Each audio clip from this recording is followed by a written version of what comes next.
Kamano wadhi nyime gi weche mamoko kama wayudo ni olalo e kind gavana ma Siaya James Orengo kod jalupne William Oduol medo mana nyenyore bang' Oduol singo madhi nyime kod soko wang' sirikal mar kaunti ma Siaya itiyo marach gomenda jopiny.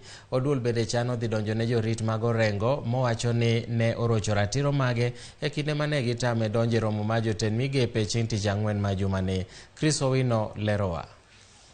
Amen mar siasa kind gavana ma Siaya James Agri Bob Orengo kod jalupne William Oduol medo tedore bang' William Oduol singo marakore aching' kod tend Orengo. Pok wawuoyo bende kod gavana dwe achiel nyaka nachak nyiso jopiny kaka pesgi kwalo.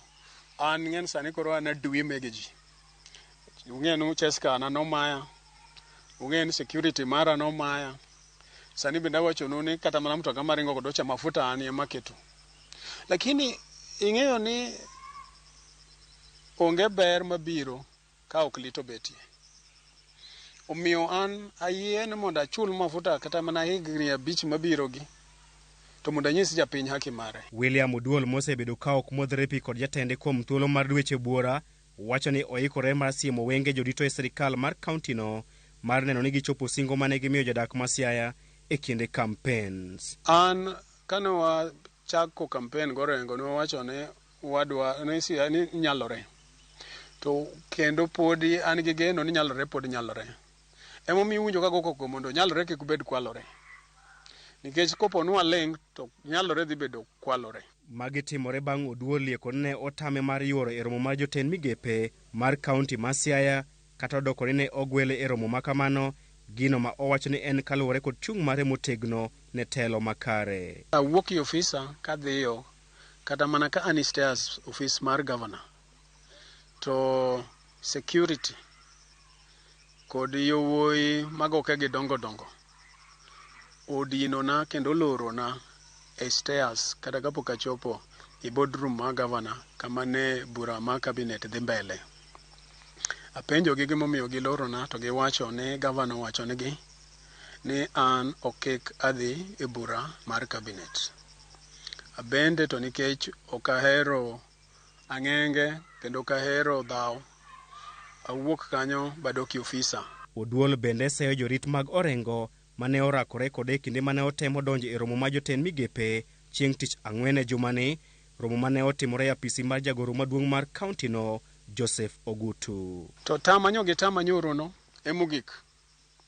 Onge kendo chieng' mora mora mibro tama edhi e cabinet. Nyo kadwa kelo lweny, nyo gidwoga giwacho seche moko ni wadwa kelo fujo. To anyiso gi maber ni kata mana gavana ma marwa abro mana weyo dhi e bura mar cabinet kopo no luongo burano i dalane. Tok headquarters ma Siaya.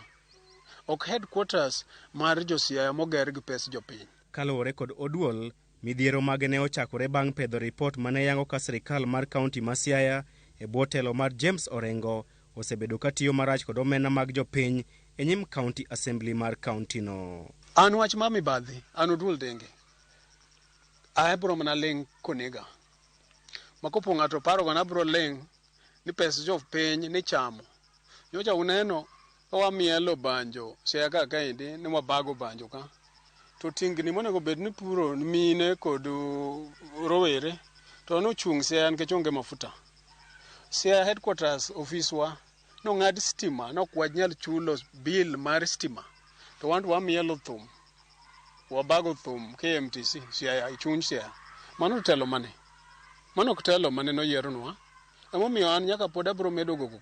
Ywaruok e kind Oduol kod Orengo osejuolo paro mopogore opogore e kinde ma gavana machon Cornel Rasanga bende osetemo jiwo duonde e wachno ma onge olemo. Chris Owino, Ramogi TV, Nairobi. Kapod wamenyo tend kaunti